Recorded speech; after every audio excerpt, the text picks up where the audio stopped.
नमस्कार, आप देख रहे हैं पॉलिटिकल पिच। पॉलिटिकल पिच पर आज हम चर्चा करते हैं राहुल गांधी की। राहुल गांधी अमेरिका यात्रा के दौरान अल्पसंख्यकों को लेकर के, आदिवासियों को लेकर के, दलितों को लेकर के ऐसे बयानबाजी की जिससे भारत विरोधी ताकतों का मनोबल बढ़ता है।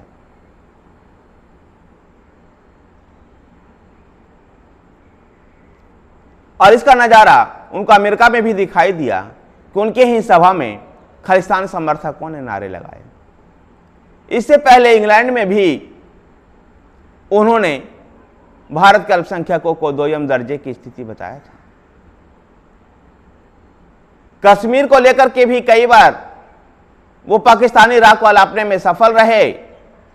पाकिस्तानी राग को अलापते हुए जिस प्रकार से कश्मीर को लेकर उन्होंने बयानबाजियां की, जिसको पाकिस्तान और चीन ने भी लपकते हुए भारत के विरोध में इस्तेमाल किया। राहुल गांधी की वैचारिक भिन्नता नरेंद्र मोदी से संभव है और होनी भी चाहिए, और एक सफल लोकतंत्र में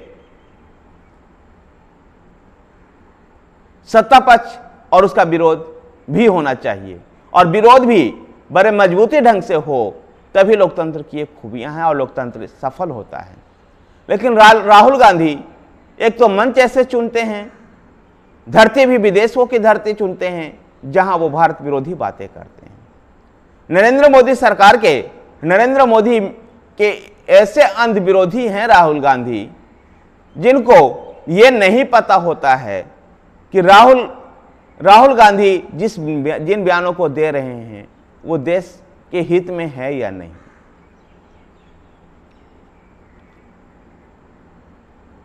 कई ऐसे बयाने हैं उनके, और कई जगह पर जाकर के वो ऐसे बयान देते हैं भारतीय संसद के उद्घाटन को लेकर के, सेंगोला को लेकर के, भारतीय संस्कृति के परंपराओं को लेकर के, दलित आदिवासी समूह को लेकर के, मुसलमानों को लेकर के वो कई ऐसे बयान देते हैं। कर्नाटक चुनाव के पर भी वो ध्यान देते हुए इस बात को कहते हैं कि कर्नाटक में हमने मोहब्बत की दुकान खोली है, भारत में नफरत की बाजार है।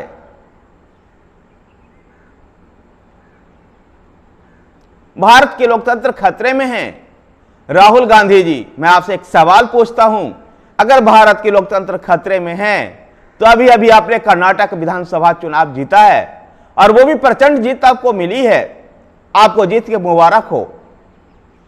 और ये भारतीय जनता की, कर्नाटक की जनता की लोकतंत्र प्रति विश्वास है, जहां भारतीय जनता पार्टी नीति सरकार जो बासवराज मुंबई के नेतृत्व में थी, वो अच्छे काम नहीं कर रही थी, तो उनके खिलाफ वोट दे करके कांग्रेस पार्टी को सत्तारूढ़ की है। फिर भारत में कैसे लोकतंत्र खतरे में है? आप भारत के लोकतंत्र को खतरा बताते हो और दूसरी तरफ आप चुनाव जीत रहे हो। अगर भारत के लोकतंत्र खतरे में होती तो कर्नाटक विधानसभा चुनाव आपको जीतने नहीं दिया जाता। यह अनकरण प्रकरण के माध्यम से भारतीय जनता पार्टी पुनः सत्ता हासिल करती। लेकिन चूंकि भारत का सफल लोकतंत्र है और इस लोकतंत्र में जनता जनार्दन होती है और जनता का फैसला सराखों पर लेते हुए भारतीय जनता पार्टी ने अपनी सरकार से रिजाइन भी करवाया। और कर्नाटक की जनता जब आपको जनादेश दे रही थी तो कर्नाटक भारत का एक हिस्सा है, और भारत में आप लोकतंत्र की खतरे की बात करते हो। मुझे तो लगता है ये भारत के लोकतंत्र की खूबी है कि केंद्र में एक नरेंद्र मोदी जैसे मजबूत प्रधानमंत्री होते हुए भी उन्होंने अपने शक्ति का दुरुपयोग नहीं किया। अगर शक्ति का दुरुपयोग करते तो कर्नाटक में और भारत के सभी राज्यों में भारतीय जनता पार्टी की मुख्यमंत्री होता। लेकिन कई राज्यों में भारतीय जनता पार्टी को एक विधायक तक भी नहीं है, और आप भारत के लोकतंत्र को खतरे की बात करते हो। भारत के अल्पसंख्यकों को दोयम दर्जे की स्थिति की चर्चा करते हो। अल्पसंख्यक महिलाओं से जाकर पूछिए कि ट्रिपल तलाक के बाद उनकी जिंदगी कैसे, उनकी जिंदगी में कैसे बदलाव आया है।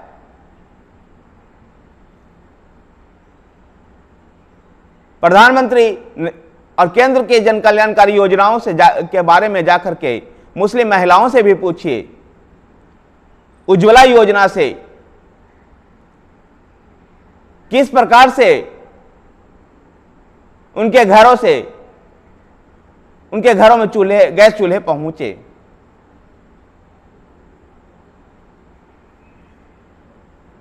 ऐसे में कैसे आप कह सकते हो कि भारत में अल्पसंख्यकों का द्वितीय दर्जे का व्यवहार होता है। और फिर ठीक भी है, आपको ऐसी आवाज उठानी भी है तो भारतीय संसद है, भारतीय जमीन है। आप विदेशों में जाकर के ऐसी बातें क्यों उठाते हो। धन्यवाद साथियों। अगर आपको वीडियो पसंद आए तो वीडियो को लाइक कीजिए, शेयर कीजिए। हमारे साथ बने रहने के लिए हमारे चैनल पॉलिटिकल पिच को सब्सक्राइब कीजिए। धन्यवाद।